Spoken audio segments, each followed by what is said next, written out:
El día que mi esposo Carlos pronunció esas palabras frente a toda su familia durante la cena de Navidad, sentí como si el mundo se detuviera por completo. El sueldo de Vanessa no importa realmente, dijo con esa sonrisa condescendiente que había perfeccionado durante nuestros 12 años de matrimonio, mientras servía el vino importado que yo había comprado. Lo importante es mi carrera, porque al final del día, yo soy quien mantiene esta familia. Sus padres asintieron con aprobación. Su hermana Patricia soltó una risita burlona y yo simplemente apreté los cubiertos con tanta fuerza que mis nudillos se pusieron blancos. Si tan solo supiera que mi insignificante sueldo era 10 veces mayor que el suyo, que cada lujo que disfrutaba salía de mi cuenta bancaria secreta y que había estado fingiendo ganar menos durante años para proteger su frágil ego masculino. Hola familia de Venganza Final. Antes de empezar esta historia que cambió mi vida para siempre, si alguna vez has sentido que tu pareja minimiza tus logros o te hace sentir menos importante, déjame un like y cuéntame en los comentarios desde qué país me estás viendo. Porque lo que voy a contarte hoy no es solo sobre dinero, es sobre respeto, dignidad y el momento exacto en que decidí que ya era suficiente. Mi nombre es Vanessa. Tengo 40 años y durante la mayor parte de mi vida adulta he sido lo que muchos llamarían una mujer exitosa en las sombras. Nací en una familia de clase media trabajadora donde mi padre era mecánico y mi madre costurera. Desde pequeña aprendí el valor del trabajo duro y la importancia de la independencia financiera. Mi madre siempre me decía, «Mija, nunca dependas completamente de un hombre. Ten tu propio dinero, aunque sea poquito, pero que sea tuyo». Esas palabras se grabaron en mi mente como un mantra que repetiría durante toda mi vida. Conocí a Carlos cuando ambos teníamos 25 años. Él era el típico chico guapo de universidad, estudiaba administración de empresas y venía de una familia acomodada. Su padre tenía una empresa mediana de importaciones y su madre era ama de casa de esas que organizaban eventos de caridad más por estatus social que por verdadera filantropía. Yo, por mi parte, acababa de graduarme en Ingeniería de Sistemas con honores, pero en ese entonces era solo la chica nerd que había conseguido una beca completa por mis calificaciones. Nuestro noviazgo fue como un cuento de hadas, o al menos eso creía yo en ese momento. Carlos era atento, romántico, me llevaba a restaurantes elegantes que yo nunca hubiera podido pagar con mi sueldo de recién graduada. Me hacía sentir especial, protegida, amada. Su familia, aunque al principio me miraba con cierta condescendencia por mi origen humilde, eventualmente me aceptó cuando vieron que era educada, trabajadora y que sabía comportarse en sus círculos sociales. Nos casamos 3 años después en una boda modesta pero hermosa. Mi suegra, doña Carmen, no perdió oportunidad de mencionar durante la recepción que era una ceremonia sencilla pero bonita considerando las circunstancias. Las circunstancias, por supuesto, eran que mi familia no podía contribuir mucho económicamente. Lo que nadie sabía en ese momento era que yo ya había comenzado a trabajar en proyectos freelance de programación que me estaban dejando muy buenos ingresos adicionales. Durante los primeros años de matrimonio, todo parecía perfecto. Carlos consiguió trabajo en la empresa de su padre, ganando un sueldo decente como gerente junior. Yo trabajaba en una empresa de tecnología local y oficialmente ganaba un poco menos que él. Digo oficialmente porque lo que Carlos no sabía era que además de mi trabajo regular, había desarrollado una aplicación de gestión empresarial que vendía a una multinacional por una suma de 6 cifras. También tenía contratos de consultoría con empresas en Silicon Valley que me pagaban en dólares. ¿Por qué no le conté? Al principio fue por precaución. Mi madre siempre me había enseñado a tener un colchón financiero propio, Pero luego empecé a notar pequeñas cosas que me hicieron mantener el secreto. Como cuando mencioné casualmente que me habían ofrecido un ascenso con mejor sueldo y Carlos respondió: «No sé si deberías aceptarlo, mi amor. Ya sabes que no me gusta que trabajes tanto. Además, no es como si necesitáramos el dinero extra, yo gano suficiente para los dos». O como aquella vez que estábamos cenando con sus amigos y uno de ellos mencionó que su esposa acababa de ser promovida a directora en su empresa. Carlos se rió y dijo: «Qué bueno por ella, aunque debe ser difícil para ti, hermano. A ningún hombre le gusta que su mujer gane más que él. Por suerte, Vanessa es más tradicional, ¿verdad, amor?». Yo solo sonreí y asentí, mientras por dentro sentía una mezcla de rabia y decepción. Con el tiempo, desarrollé todo un sistema para ocultar mis verdaderos ingresos. Tenía una cuenta bancaria en otro banco que Carlos no conocía, donde depositaba mis ganancias de los proyectos freelance y las consultorías. Mi sueldo oficial iba a nuestra cuenta conjunta, y de ahí yo sacaba para los gastos de la casa. Pero los lujos, las vacaciones, los regalos caros que Carlos creía que compraba con su tarjeta de crédito, en realidad los pagaba yo. Había arreglado con el banco para que los pagos se hicieran automáticamente desde mi cuenta secreta.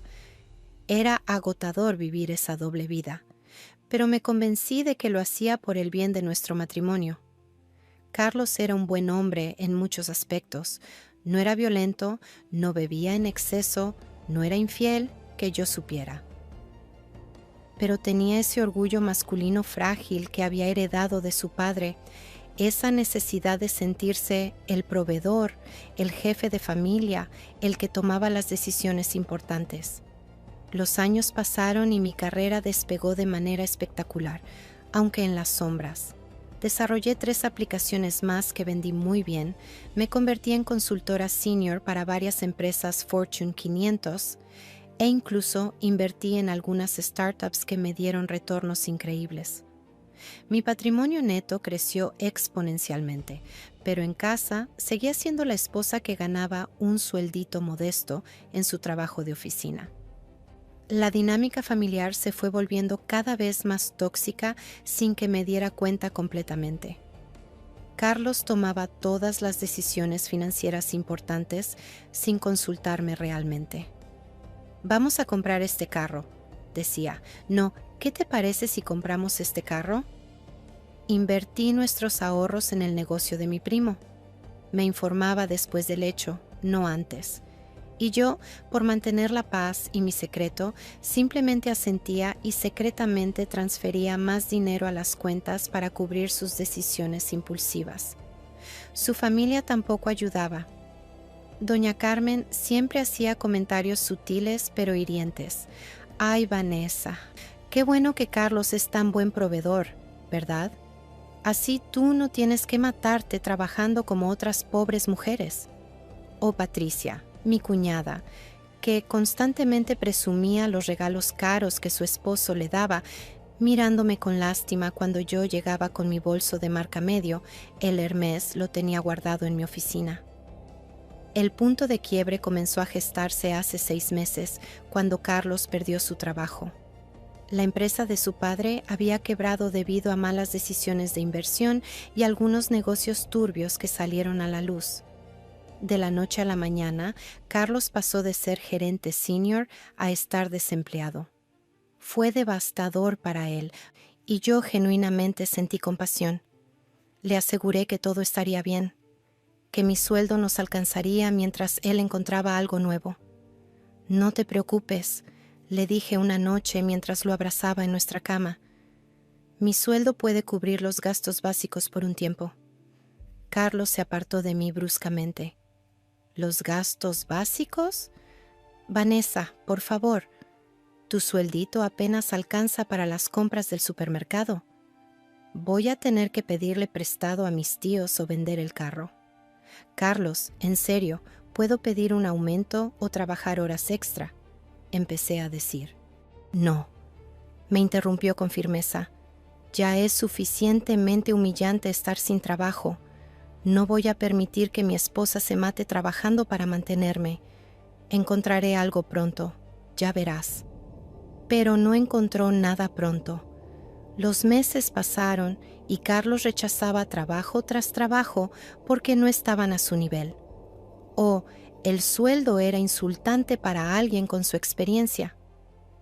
Mientras tanto, yo seguía pagando todo desde mis cuentas secretas, haciendo malabares para que pareciera que el dinero salía de nuestros ahorros, que milagrosamente no se acababan. La situación en casa se volvió tensa. Carlos estaba irritable, deprimido, y descargaba su frustración conmigo de maneras sutiles pero dolorosas. Criticaba mi comida, mi forma de vestir, mi trabajo. Deberías estar agradecida de que no te pido que consigas un segundo trabajo, me dijo una vez. Otros hombres en mi situación obligarían a sus esposas a trabajar doble turno. Yo me mordía la lengua, literalmente a veces, para no gritarle la verdad. Para no decirle que mientras él estaba tirado en el sofá viendo televisión y quejándose de lo injusta que era la vida, yo estaba en mi trabajo de medio tiempo, ganando más en una hora de consultoría de lo que él ganaba en un mes en su mejor época. La gota que derramó el vaso llegó en esa fatídica cena de Navidad que mencioné al principio. Era 24 de diciembre y como cada año cenábamos en casa de mis suegros. Toda la familia de Carlos estaba ahí, sus padres, su hermana Patricia con su esposo Ricardo, sus tíos, algunos primos. Mi familia, como siempre, no fue invitada. Doña Carmen decía que era para mantener la cena íntima, pero todos sabíamos que era porque no los consideraba de su nivel social. La conversación durante la cena giró inevitablemente hacia la situación económica. Ricardo, el esposo de Patricia, acababa de ser ascendido y no paraba de hablar de su nuevo sueldo, su nuevo carro, los planes de comprar una casa más grande. Los tíos de Carlos hablaban de sus inversiones y propiedades, y entonces el tío Roberto, medio borracho ya, soltó la bomba. «Carlos, hijo, ¿cuándo vas a conseguir trabajo? Ya van 6 meses, ¿no? Debe ser duro que Vanessa tenga que trabajar para mantenerte». El silencio que siguió fue ensordecedor. Vi cómo la mandíbula de Carlos se tensaba, cómo sus manos apretaban la copa de vino, y entonces, con esa sonrisa falsa que había perfeccionado, respondió: «Tío, creo que hay un malentendido. El sueldo de Vanessa no importa realmente. Es simbólico, más que nada.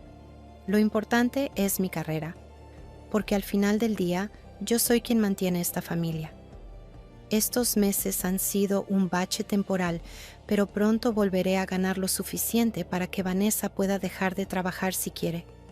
Porque seamos honestos, lo que ella gana en un mes, yo lo ganaba en una semana cuando trabajaba con papá». Patricia soltó una risita. «Ay, sí, pobre Vanessa. Debe ser difícil tener que trabajar en esa oficinita todo el día por un sueldo de secretaria». «No soy secretaria», dije en voz baja. «Soy ingeniera de sistemas». Sí, como sea», dijo doña Carmen con un gesto despectivo de la mano. «El punto es que Carlos tiene razón. El trabajo de la mujer es complementario, no esencial. Vanessa tuvo suerte de casarse con un hombre tan proveedor como mi hijo». «¿Proveedor?». No pude evitar preguntar. «¿En serio?». Carlos me lanzó una mirada de advertencia.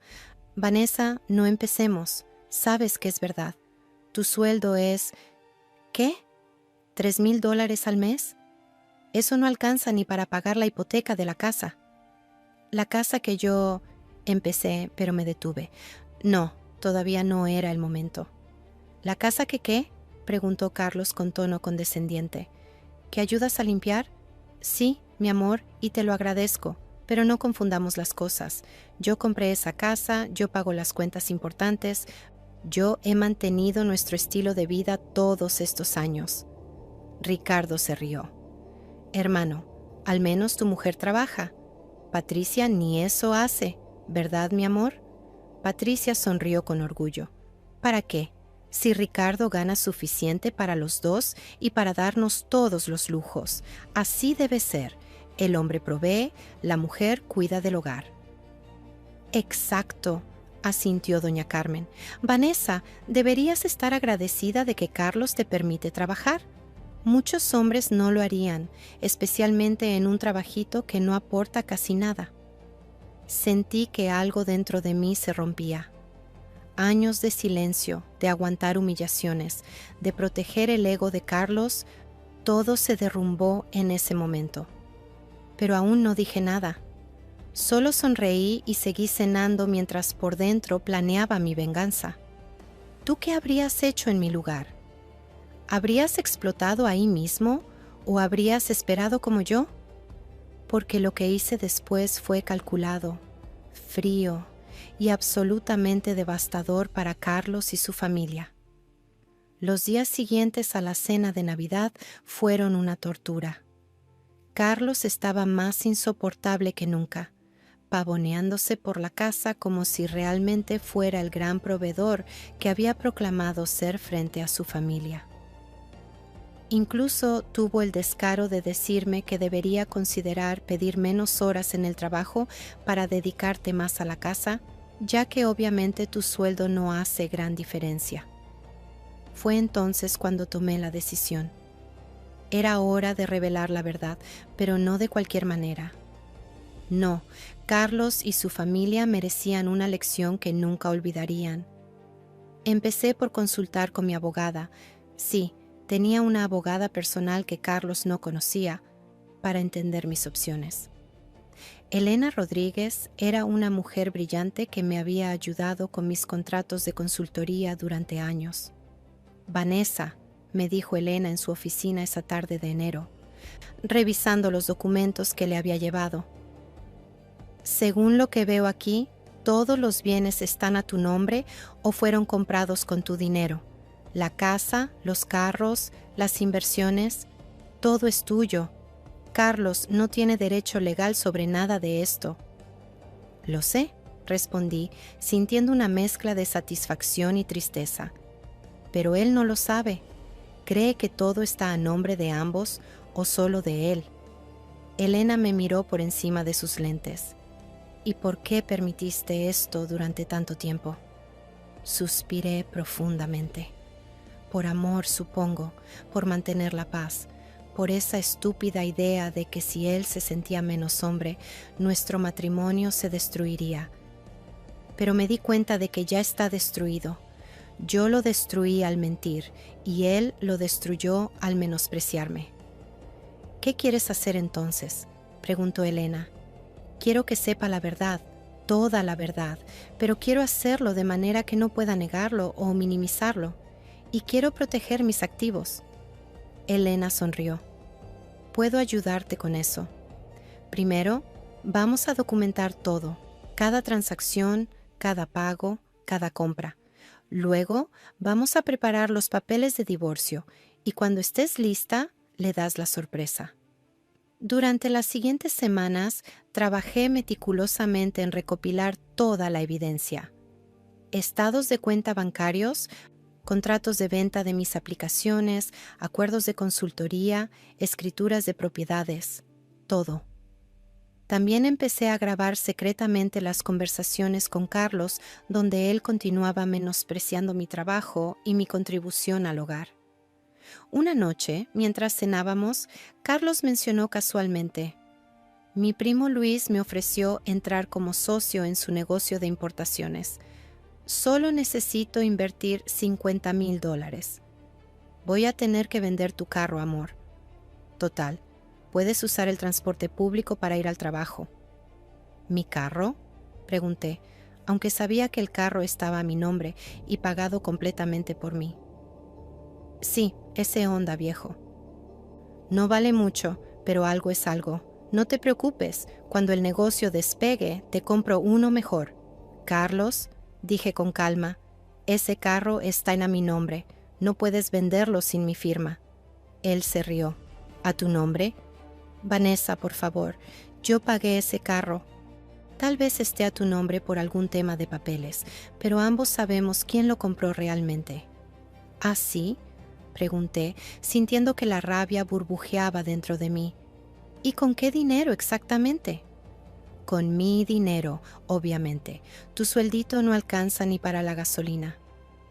Esa noche, mientras Carlos dormía, tomé una decisión. No podía seguir viviendo así.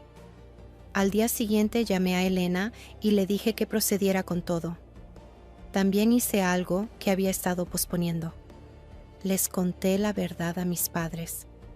Mi madre lloró cuando le conté todo. «Ay, mija, ¿por qué aguantaste tanto? ¿Por qué no nos dijiste?» «Porque tenía vergüenza, mamá. Vergüenza de admitir que el hombre que amaba me veía como menos que él. Vergüenza de haber mentido durante tanto tiempo. Vergüenza de haber permitido que me trataran así. Mi padre, un hombre de pocas palabras, solo me abrazó y dijo: «Nunca es tarde para recuperar tu dignidad, hija. Estamos orgullosos de ti, de todo lo que has logrado. Y ese idiota va a lamentar el día que te menospreció». El día de la verdad llegó un viernes de febrero. Carlos había organizado una cena en nuestra casa para celebrar que finalmente había conseguido una entrevista de trabajo en una empresa importante. Invitó a sus padres, a Patricia y Ricardo, y a algunos de sus amigos más cercanos. Yo me ofrecí a cocinar todo, y Carlos aceptó con su usual condescendencia. «Bueno, al menos en eso sí eres buena, amor». Preparé una cena espectacular. Entrada de carpaccio de res, sopa de langosta, filete miñón con salsa de vino tinto y de postre, tarta de chocolate belga. Todo pagado, por supuesto, con mi dinero, aunque Carlos les diría a todos que él había comprado los ingredientes. Durante la cena, Carlos no perdió oportunidad de alardear sobre su próxima entrevista y cómo pronto volvería a ser el gran proveedor de la familia. «Vanessa podrá finalmente dejar ese trabajito suyo», dijo, levantando su copa de vino. «¿Cómo debe ser?» «Brindemos por eso», dijo Ricardo. «Por Carlos, el futuro CEO». Todos levantaron sus copas, menos yo. Carlos me miró con irritación. «Vanessa, ¿no vas a brindar por tu esposo?» «En realidad», dije, poniéndome de pie lentamente, «tengo mi propio brindis que hacer». Carlos puso los ojos en blanco. «Amor, este no es el momento». «Oh, creo que es el momento perfecto», lo interrumpí. «Quiero brindar por la verdad, por la honestidad, por finalmente quitarse las máscaras». Doña Carmen me miró con desaprobación. «Vanessa, no seas dramática. Siéntate». «No, suegra. He estado sentada y callada por demasiado tiempo. ¿Saben? Durante años he escuchado cómo todos ustedes, especialmente tú, Carlos, menosprecian mi trabajo, mi sueldo, mi contribución a esta familia. Así que hoy quiero aclarar algunas cosas». Saqué mi teléfono y abrí mi aplicación bancaria. Este es el saldo de una de mis cuentas bancarias, solo una de ellas. Le mostré la pantalla a Carlos primero. Vi cómo sus ojos se abrían con incredulidad al ver la cifra de 7 dígitos. Esto debe ser un error». «No es un error», dije con calma. «Este es el dinero que he ganado en los últimos 5 años con mis consultorías y la venta de aplicaciones que desarrollé. ¿Recuerdas esa aplicación de gestión que te dije que era un proyectito de hobby? La vendí por $800,000. Patricia se rió nerviosamente. «Vanessa, por favor, ¿qué juego es este?»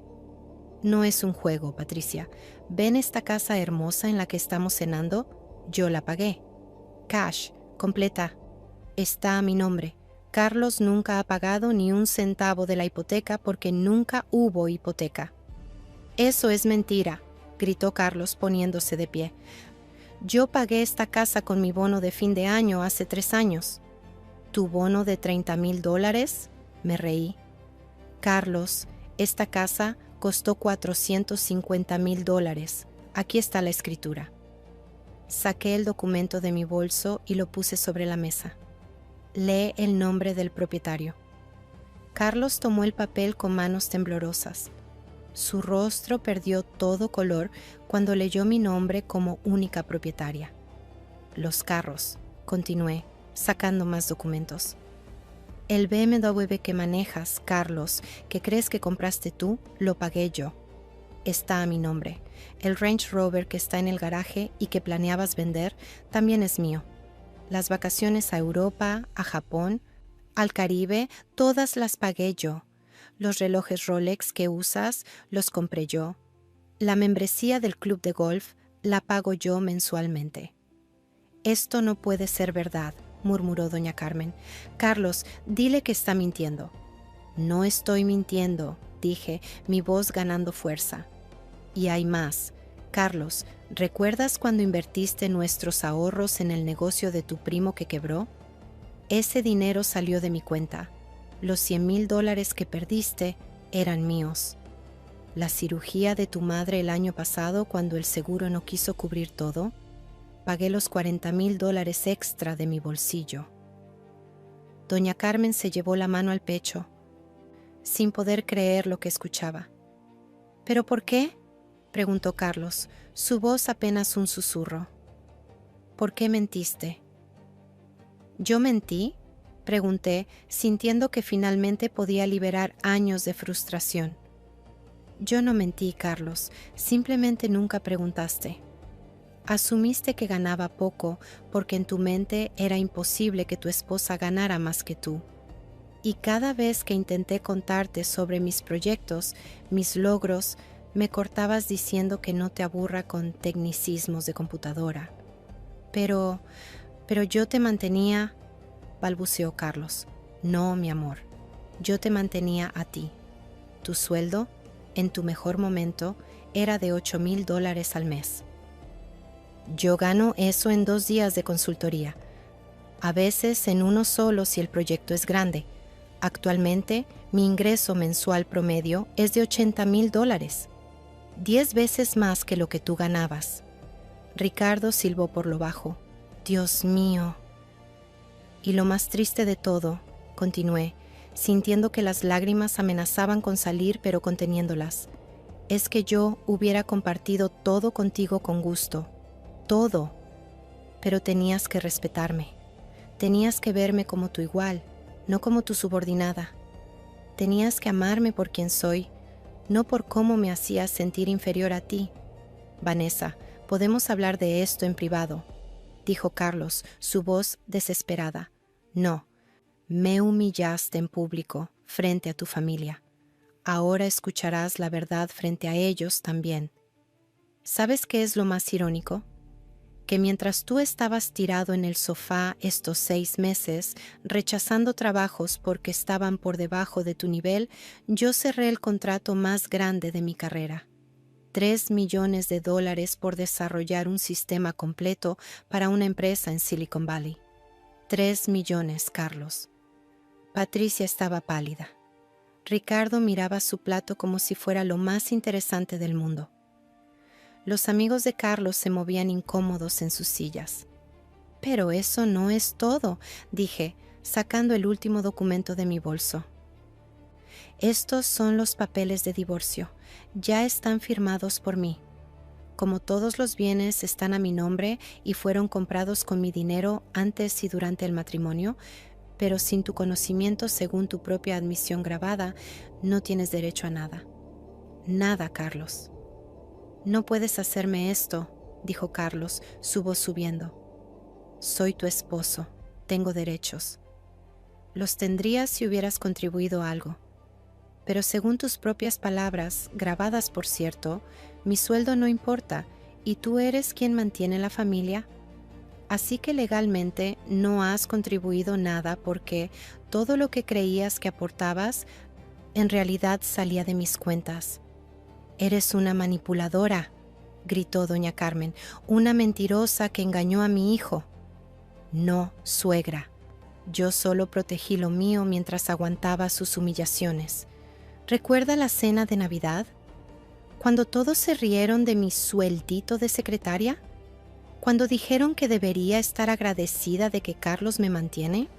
Bueno, resulta que la que debería estar agradecida es usted, por todas las veces que pagué sus cuentas médicas, sus viajes, sus caprichos, todo mientras me trataba como ciudadana de segunda clase en su familia.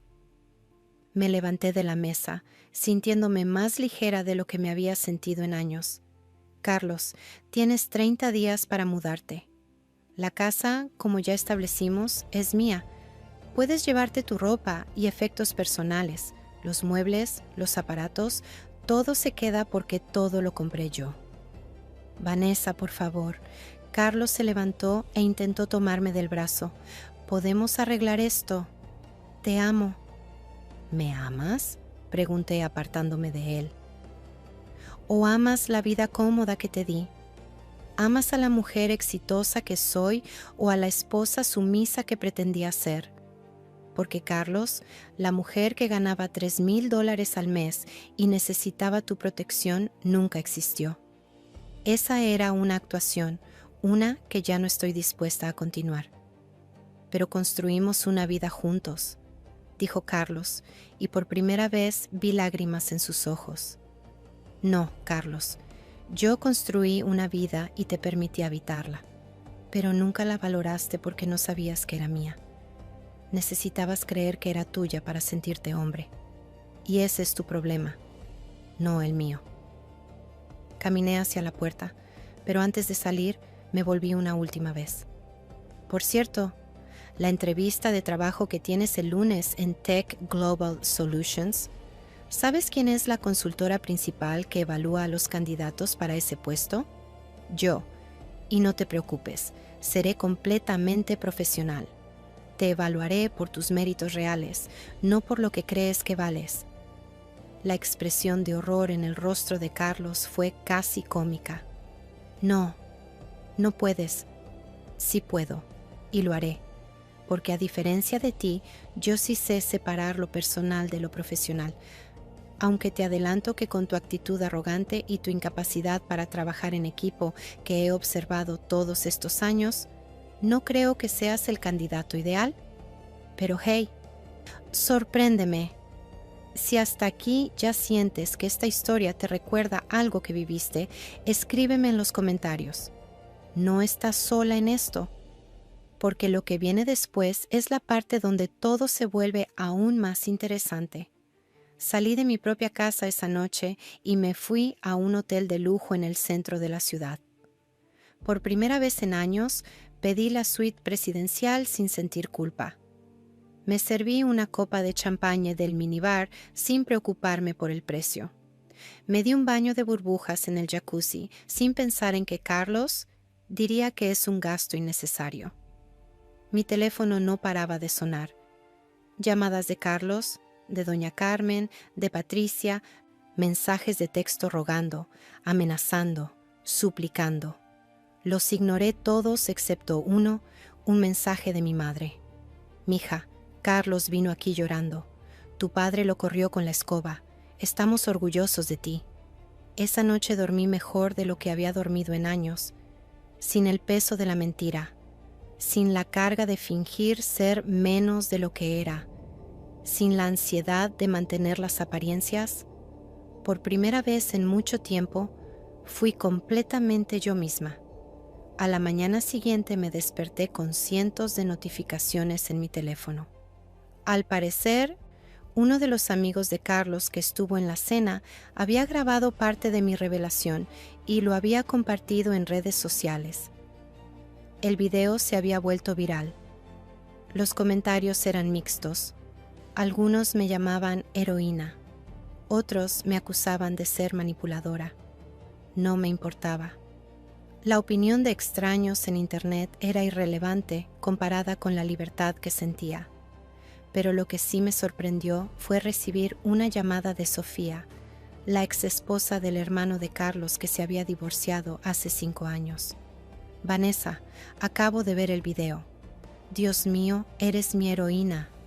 ¿Sabes que pasé por algo similar con Roberto? Solo que yo no tuve tu inteligencia de proteger mi dinero.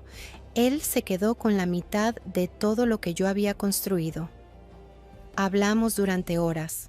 Sofía me contó cómo Roberto, igual que Carlos, la había menospreciado durante años, cómo la familia la había tratado como ciudadana de segunda clase, cómo había aguantado por amor hasta que no pudo más.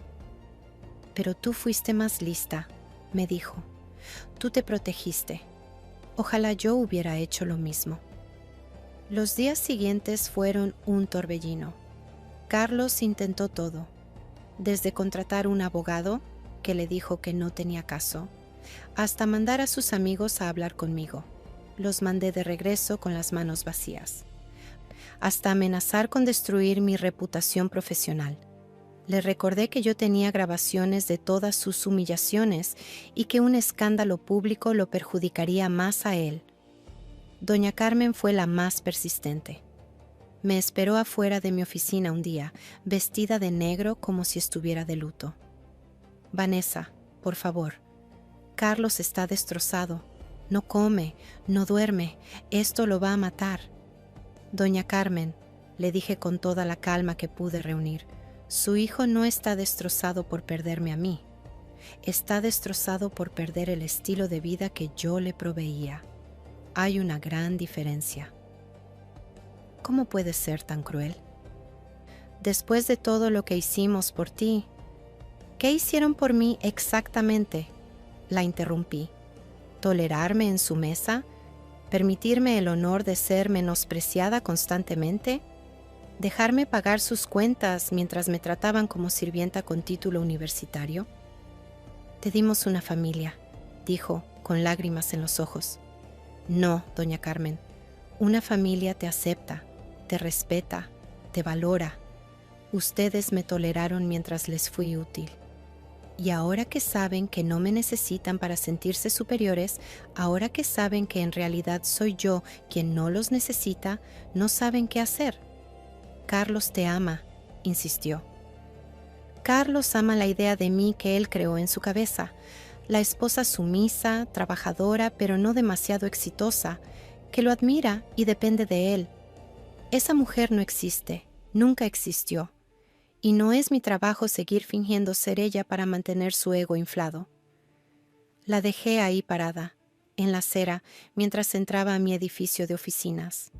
Mi asistente, Clara, que había sido testigo de años de mis llamadas telefónicas humillantes con Carlos, me sonrió con complicidad.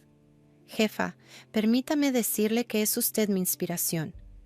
Mi marido también empezó con esas actitudes, pero después de ver su historia, tuvimos una conversación muy seria. Las cosas van a cambiar en mi casa. El lunes de la entrevista de Carlos llegó más rápido de lo esperado. Yo era parte del panel de 3 entrevistadores junto con el director de Recursos Humanos y el CEO de Tech Global Solutions. Carlos entró a la sala de juntas y casi se tropieza cuando me vio sentada en el centro de la mesa. «Buenos días, señor Mendoza», dije profesionalmente. «Soy Vanessa Ruiz, consultora principal de desarrollo organizacional. Estos son mis colegas, el señor Thompson y el señor Nakamura. Tome asiento, por favor». Carlos estaba pálido, sudando. Se sentó torpemente y casi tira el vaso de agua que le habían puesto enfrente. Durante toda la entrevista tartamudeó, se contradijo, mostró exactamente la arrogancia y falta de preparación que yo sabía que tenía. No tuve que hacer nada para sabotearlo, él solo se saboteó. Cuando le preguntamos sobre su experiencia trabajando en equipo, dijo: «Prefiero liderar, no soy bueno siguiendo órdenes de otros, especialmente si creo que sé más que ellos». Cuando le preguntamos sobre su mayor debilidad, respondió: «No tengo debilidades realmente, tal vez soy demasiado perfeccionista». Y cuando le preguntamos por qué había estado desempleado por 6 meses, mintió diciendo que había estado evaluando ofertas y siendo selectivo. Después de que salió, el señor Thompson se volvió hacia mí. «Dios santo, ¿ese es tu ex esposo? ¿Cómo aguantaste tanto?» Amor ciego, supongo, respondí, pero ya recuperé la vista. No hace falta decir que Carlos no obtuvo el trabajo. Las semanas pasaron y Carlos finalmente se mudó de la casa. Se fue a vivir con sus padres, lo cual, según me contó Sofía, que seguía en contacto con algunas amigas en común, era una humillación constante para él. Doña Carmen no perdía oportunidad de recordarle cómo había perdido a una buena mujer por su orgullo. Patricia y Ricardo, por su parte, tuvieron su propia crisis. Resulta que Ricardo, inspirado por mi historia, empezó a cuestionar por qué Patricia no trabajaba ni contribuía en nada al hogar más que gastar su dinero. Según los rumores, están en terapia de pareja. Yo, mientras tanto, florecí. Sin tener que esconder mi éxito, mi empresa de consultoría creció exponencialmente. Contraté un equipo, alquilé oficinas más grandes y empecé a dar conferencias sobre emprendimiento femenino y empoderamiento financiero. Mi historia se convirtió en un caso de estudio en varias escuelas de negocios. 6 meses después del divorcio, recibí un email de Carlos. Era largo, lleno de disculpas, de reflexiones, de promesas de cambio. Decía que había empezado terapia, que entendía ahora lo mal que me había tratado, que se daba cuenta de que su machismo tóxico había destruido lo mejor que le había pasado en la vida. Vanessa, escribió, sé que no merezco tu perdón, pero necesito que sepas que entiendo ahora. Entiendo que mi necesidad de sentirme superior venía de mi propia inseguridad. Entiendo que te menospreciaba porque en el fondo sabía que eras más capaz que yo y eso me aterraba. Entiendo que perdí no solo una esposa, sino una compañera brillante, generosa y paciente que me amó a pesar de mis defectos. No te pido que vuelvas conmigo, sé que ese barco ya zarpó. Solo quiero que sepas que lamento profundamente todo el daño que te hice. Leí el email 3 veces. Parte de mí, la parte que todavía recordaba al Carlos del que me enamoré hace tantos años, sintió una punzada de tristeza. Pero la mujer en la que me había convertido, la que ya no necesitaba esconderse ni minimizarse, sabía que algunas cosas no tienen vuelta atrás. Le respondí con un email corto. Carlos, acepto tus disculpas y me alegra saber que estás trabajando en ti mismo. Te deseo lo mejor en tu camino de crecimiento personal. Sin embargo, ese camino ya no me incluye a mí. Sé feliz. Vanessa. 1 año después del divorcio, mi vida era irreconocible de la mejor manera posible.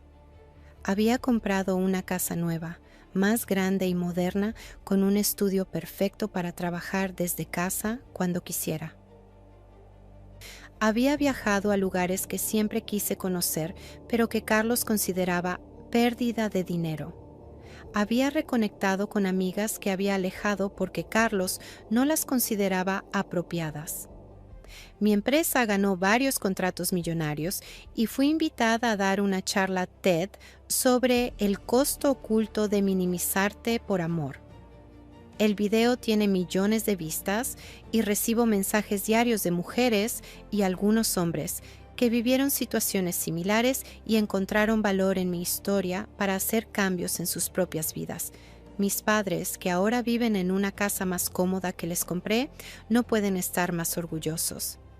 Mi madre enmarcó un artículo sobre mí que salió en una revista de negocios y lo tiene en la sala.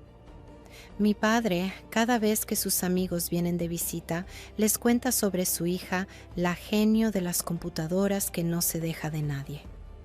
En cuanto a encontrar el amor de nuevo, no ha sido mi prioridad.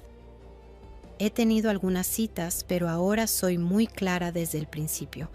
Soy exitosa, gano mucho dinero y no voy a disculparme ni esconderme por ello.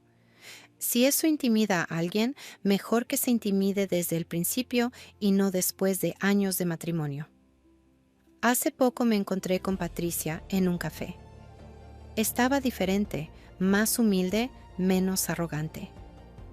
Me contó que había empezado a trabajar, que Ricardo y ella habían reestructurado completamente su relación, que mi historia había sido un catalizador para cambios necesarios en su vida. Vanessa, me dijo, quiero pedirte disculpas por todos esos años de comentarios hirientes, de tratarte como menos. La verdad es que siempre supe que eras especial, que tenías algo que yo no tenía, y en lugar de admirarte, elegí menospreciarte. Era más fácil que admitir mi propia mediocridad. Acepté sus disculpas, no porque las necesitara, sino porque entendí que su camino de crecimiento, como el de Carlos, era suyo para recorrer. Yo ya había recorrido el mío. La última vez que supe de Carlos fue a través de un amigo en común. Había conseguido un trabajo modesto en una empresa pequeña, vivía en un apartamento de un dormitorio y, según dicen, era una persona muy diferente. Más humilde, más respetuoso, más consciente de sus privilegios y prejuicios. Me alegré por él, no por maldad, sino porque todos merecemos la oportunidad de crecer y ser mejores personas. ¿Crees que exageré o que hice lo correcto? Porque mirando atrás no cambiaría nada. Cada mentira que dije para proteger su ego me enseñó el valor de la verdad. Cada humillación que aguanté me enseñó el valor del respeto propio. Y cada día que fingí ser menos me enseñó el valor de ser completamente, sin disculpas, yo misma. La moraleja de mi historia no es sobre el dinero. Nunca fue sobre el dinero. Es sobre el respeto, la igualdad y el derecho fundamental de cada persona a ser valorada por quien es, no por los roles de género anticuados o las expectativas sociales obsoletas. Si estás en una relación donde te sientes minimizada, donde tus logros son invisibilizados, donde tu pareja necesita sentirse superior a ti para sentirse bien consigo misma, quiero que sepas algo. Mereces más. Mereces una pareja que celebre tus éxitos, que te vea como igual, que no se sienta amenazada por tu grandeza, sino inspirada por ella. No tienes que hacer lo que yo hice. No tienes que esconder tu luz para que otro brille. No tienes que fingir ser menos para que otro se sienta más. Porque al final del día, una relación basada en mentiras, aunque sean mentiras bien intencionadas, está destinada al fracaso. Hoy, mientras escribo esto desde mi oficina con vista panorámica de la ciudad, con mi empresa floreciendo y mi vida en mis propios términos, no siento rencor hacia Carlos. Siento gratitud. Gratitud porque su menosprecio me obligó a enfrentar mis propios miedos e inseguridades. Gratitud porque su necesidad de sentirse superior me mostró que yo estaba dispuesta a ser menos con tal de ser amada. Y gratitud porque nuestro divorcio me liberó para ser la mujer que siempre fui, pero que tenía miedo de mostrar. Mi nombre es Vanessa Ruiz. Tengo 41 años ahora. Soy ingeniera de sistemas, empresaria, millonaria por mérito propio, y ya no le pido disculpas a nadie por mi éxito. Mi sueldo no solo importa, define mi independencia, mi libertad y mi capacidad de vivir la vida en mis propios términos. Y Carlos, donde quiera que estés ahora, espero que hayas aprendido la lección más importante de todas. Cuando menosprecias a tu pareja, cuando minimizas sus contribuciones, cuando necesitas sentirte superior para sentirte hombre, no solo pierdes su respeto, pierdes la oportunidad de tener un verdadero compañero de vida, alguien que podría elevarte con su grandeza en lugar de tener que esconderse en las sombras para proteger tu ego. Si esta historia te tocó el corazón, compártela con alguien que también necesite escucharla. En los comentarios, cuéntame. ¿Has vivido algo similar? ¿Desde qué país me estás viendo? Me leo todos los comentarios porque cada historia compartida es una oportunidad de sanar y crecer juntos. Recuerda, familia de venganza final, que tu valor no depende de lo que otros piensen de ti, sino de lo que tú sabes que vales. Y créeme, vales mucho más de lo que te han hecho creer. Hasta la próxima historia y recuerden, la mejor venganza no es destruir al otro, es construirte a ti mismo tan alto que su menosprecio se vuelva irrelevante. Porque al final, vivir bien, vivir libre, vivir siendo completamente tú mismo, esa es la venganza final.